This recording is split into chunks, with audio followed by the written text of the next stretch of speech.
Spesso Luca Zaia, presidente della regione del Veneto, evita di girare tanto intorno ai concetti e vuole andare al punto della questione. Zaia serve il nucleare, è in prima sul Gazzettino nazionale. Il governatore interviene sul rincaro del gas, dell'energia, trivellazioni in Adriatico non bastano, aiuti alle famiglie in difficoltà. Nucleare, il governatore Zaia ne è convinto, mentre i rincari delle bollette di gas e luce rischiano di mettere in ginocchio non solo le singole famiglie e le imprese, ma anche di compromettere l'intero tessuto produttivo, visto che dietro l'angolo c'è la delocalizzazione causata dal caro energia. L'unica soluzione, ne è convinto, è recuperare il ritardo accumulato in decenni dall'Italia e guardare al nucleare. Zaia dice che si potrebbero valutare entro certi limiti e con tutti i controlli possibili le estrazioni del gas dall'Adriatico, ma avverte si tratterebbe comunque di un palliativo. Il problema non lo risolvi con le trivellazioni, la scelta di campo è il nucleare e avvisa il caro energia rischia di spopolare interi territori produttivi. Non è più un problema di bolletta, ma di strategia di sviluppo. Bisogna che tutte le forze politiche si concentrino sulle fasce della popolazione più in difficoltà. Capite che sono paroloni questi di Zaia. Di fatto il tema del nucleare sotto traccia c'è un po' per tutti gli schieramenti anche politici, chi pro e chi contro, ma parole così nette finora non le avevamo viste. Abbiamo cominciato così la rassegna stampa di Radio Piave in Blu di giovedì 17 febbraio, i giornalisti dell'Amico del Popolo come sempre al microfono, e oggi tocca a me, Luigi Guglielmi, farvi vedere quali sono le principali notizie. Siamo, vi dicevo, sul Gazzettino nazionale, non sul fascicolo di Belluno, dove la fotografia, a parte quella di Giuliano Amato per via del no al referendum sulla cannabis, la fotografia, vi dicevo, centrale, importante di questa prima pagina riguarda le zone nostre, riguarda la provincia di Belluno, anzi per essere più precisi il lago di Santa Croce con la bellissima conca dell'Alpago intorno. Belluno, Santa Croce, già acquistata una struttura, trattative per altre, shopping russo di case e hotel sul lago.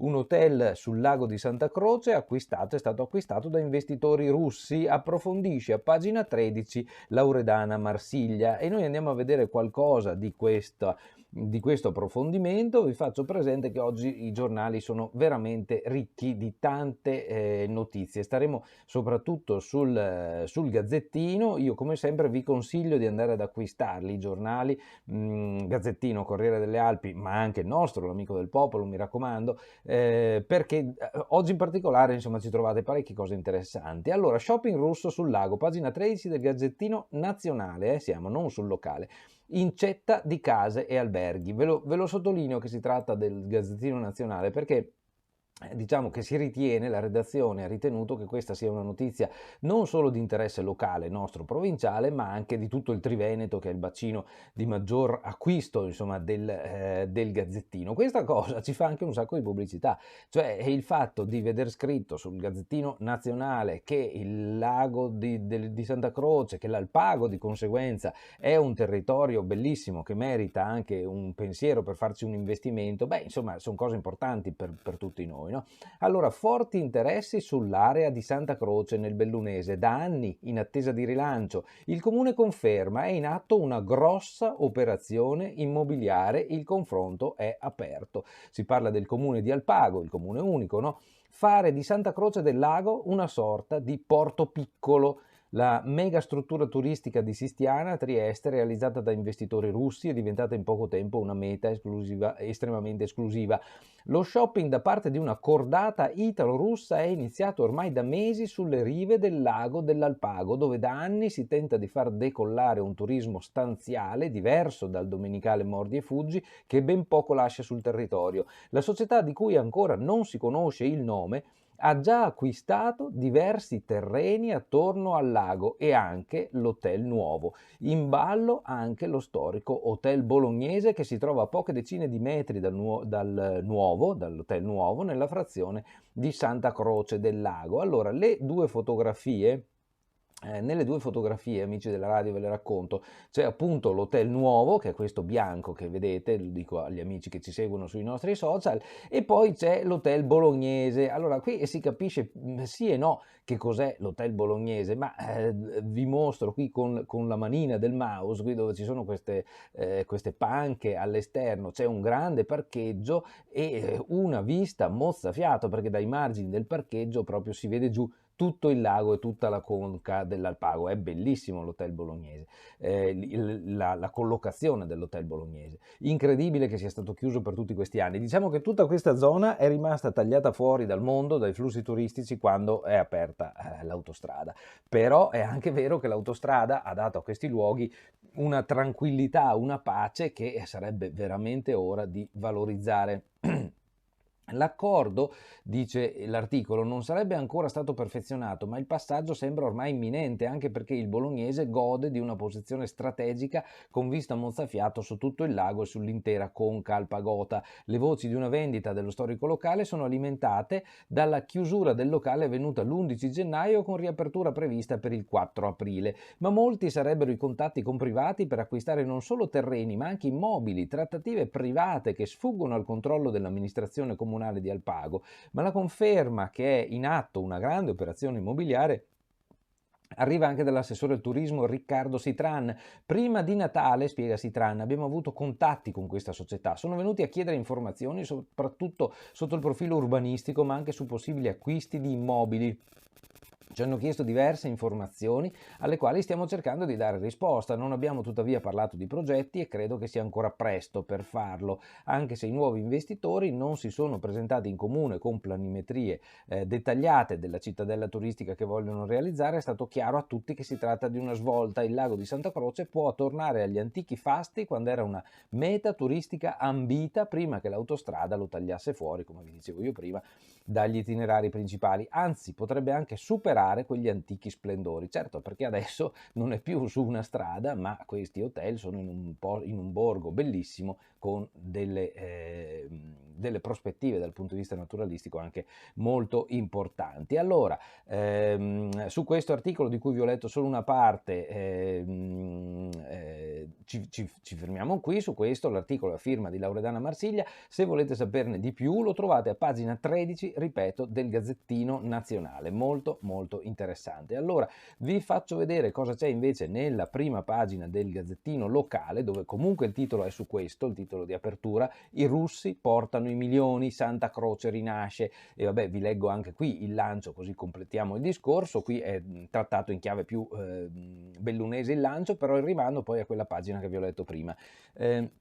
Fare di Santa Croce del Lago una sorta di porto piccolo, la mega struttura turistica di Sistiana, questo l'abbiamo già visto. Lo shopping da parte di una cordata italo-russa è iniziato ormai da mesi, dicevamo, no? Prima di Natale, spiega Sitran, l'assessore Riccardo Sitran, abbiamo avuto contatti con questa società. Credo che sia un'operazione da vedere positivamente, ma tutto è ancora allo stato embrionale. Indiscrezioni, aggiunge qui Marsiglia, parlano di un plafond di investimento tra 60 e 80 milioni di euro.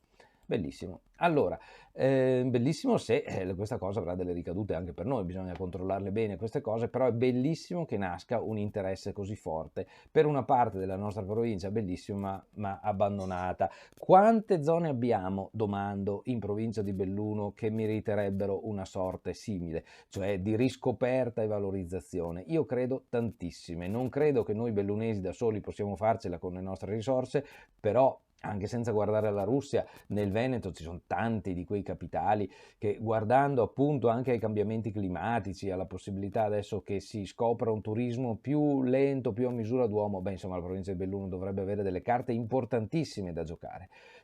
Allora, qui c'è questo titolo: doppio exploit, Dolomiti Calcio e DRL Volley tornano a vincere in coppia. Beh, questa è anche la foto centrale di apertura del Corriere delle Alpi, che a questo punto vi voglio mostrare perché merita. Allora, il titolone sul Corriere delle Alpi è: l'ULSS senza personale, altri servizi vanno in appalto. Ma guardate qui la foto meritatissima dei due trionfi, dice il Corriere delle Alpi, di ieri, ma è veramente una cosa incredibile. Non so se sia stato l'entusiasmo per le Olimpiadi che ha portato questi nostri ragazzi a dare il tutto per tutto come l'hanno dato Stefania Constantini e le persone che sono state comunque coinvolte nelle Olimpiadi, come il tecnico bellunese delle velociste azzurre, no? Che hanno portato a casa argento e bronzo ieri. Dunque, l'altro ieri, 2 trionfi, giornata da incorniciare per Dolomiti Bellunesi ed Harold Logistics Belluno. Grande giornata per lo sport bellunese, ha iniziato la Dolomiti Bellunesi, calcio, che è passata sul campo di Mestre, avanti sul rigore di Posocco, i Blancos hanno subito il pareggio, ma ci ha pensato Onescu a regalare 3 punti pesantissimi ai ragazzi di Lauria. In serata una vera impresa alla Spessa Arena di Belluno con la Harold Logistics Belluno, che parte male, però poi supera al quinto set, quindi partita sofferta e lunghissima, la corazzata Macerata, che ricordiamo è terza in classifica, quindi incredibile, i nostri sono riusciti a fare un colpaccio, bravi, bravissimi. Sono notizie positive perché questo sport, insomma, di questi ragazzi che sappiamo sono professionisti, ma hanno i loro lavori, hanno le loro cose, perché non possono permettersi, visti gli ingaggi, insomma, di vivere solo di questo. Ci mettono il cuore e riescono ad ottenere questi risultati. Vabbè, già che ci siamo, poi torniamo sul Gazzettino, vi faccio vedere gli altri titoli. Terapie intensive vuote, pensate, Belluno, provincia di Belluno. Si va verso la zona bianca, si svuotano le terapie intensive in provincia di Belluno, parliamo di Covid. Gli ultimi 2 pazienti rimasti in queste settimane ancora in condizioni gravi si sono negativizzati, così ieri ha chiuso il reparto Covid delle rianimazioni. In questa ondata pandemica da dicembre ad oggi sono stati 27 i pazienti intubati a causa del virus, tanti. In Veneto i numeri del contagio crollano, per marzo atteso il passaggio in zona bianca. Ieri l'abbiamo scritto anche sull'Amico del Popolo, no, anche l'abbiamo scritto sull'Amico del Popolo perché da altre parti non l'avete trovato, che l'incidenza con ieri è scesa sotto 800, siamo ancora molto lontani dal 150-50 che ci renderebbe tranquilli, siamo sotto 800, 700 e rotti. Però il 25 gennaio eravamo 2700, quindi il miglioramento nel giro di pochissimo, dal 25 gennaio in qua, è stato evidente, come era stato annunciato dalle previsioni dell'Università di Washington, di cui spesso vi abbiamo detto noi qui dell'Amico. A Gordino il papà assolto racconta la condanna, era un incubo, sono rinato, parla l'uomo assolto dall'accusa di violenza sessuale sulla figlia, ferito nella dignità, devo dire grazie a mia moglie. 9 anni gli avevano dati, adesso l'appello ha ribaltato la sentenza. Belluno Centro Storico, il consorzio si rinnova e scommette sul futuro, 7 nomine, nuovo direttivo con l'ingresso di 2 giovanissimi, stasera il nome del nuovo presidente, taglio basso, le nostre storie Cortina, il mito della Vespa tra le pareti di casa, museo a Gilardon, un museo ai piedi delle Tofane dedicato al mito indiscusso della Vespa. Marco De Villa, grande appassionato, ha utilizzato un piano della sua abitazione di Gilardon per realizzare l'impresa, in mostra anche la prima tabella del concessionario di Cortina. Se non sbaglio, questo De Villa è quello che l'altro giorno in Vespa ha portato Stefania Constantini, oro olimpico, alla conchiglia dove l'attendeva tutta Cortina con una Vespa col sidecar. Penso sia stato lui, no? Allora, torno al Gazzettino come vi avevo detto e dopo il titolo sui russi, Carling Ghedina rassicura i club, lo stadio sarà pronto per le Olimpiadi del 2026. Alla fine di questa settimana Gianpietro Ghedina, sindaco di Cortina, sarà a Pechino per la cerimonia di chiusura delle Olimpiadi. Pensate, la prossima volta tocca a noi, pazzesco. E intanto pensa ai suoi giochi del 2026 e rassicura i club del curling. Il nuovo stadio sarà un impianto all'avanguardia e sarà pronto per le Olimpiadi. E questo è il timore, no? Allora, questo è il titolo su cui punta il Gazzettino, titolone del Gazzettino locale, cioè Belluno. TV locali spente per 2 settimane, la rivoluzione di fine mese mette in pericolo le trasmissioni di molte emittenti e 23 comuni rischiano di perdere Rai e Mediaset. Sapete che c'è da un lato un adeguamento alle normative europee, dall'altro un cambio di standard. Questo porta a far sì che, già Telebelluno l'abbia annunciato, l'avete visto sul nostro giornale, che bisognerà risintonizzare tutti i canali e Telebelluno e Teledolomiti avranno dei nuovi numeri, ma per ora non ci sarà un problema, si dovrebbe ricevere e più avanti si vedrà perché sarà necessario il decoder. Comunque anche adesso ci saranno situazioni in cui non sarà più così facile vedere le nostre TV. La Galleria del Comelico, i 5 sindaci, siamo pronti a dimetterci. Oggi nuovo vertice tra sindaci e ANAS sulla chiusura per lavori della Galleria Comelico. I primi cittadini chiedono prima una viabilità alternativa e se ANAS non lo farà sono pronti a dimettersi in blocco. Il comitato Comelico nuovo propone una calata a Mestre di tutti i sindaci del Cadore che invita a unirsi per solidarietà per una manifestazione pacifica nel punto in cui partono le Frecce Rosse per Roma. Sul tappeto non solo la viabilità ma anche l'esclusione dalla ZLS, dalla zona individuata dalla regione. No? Il video si sono ripresi mentre sfiorano uno scontro frontale contromano in rotatoria a Limana.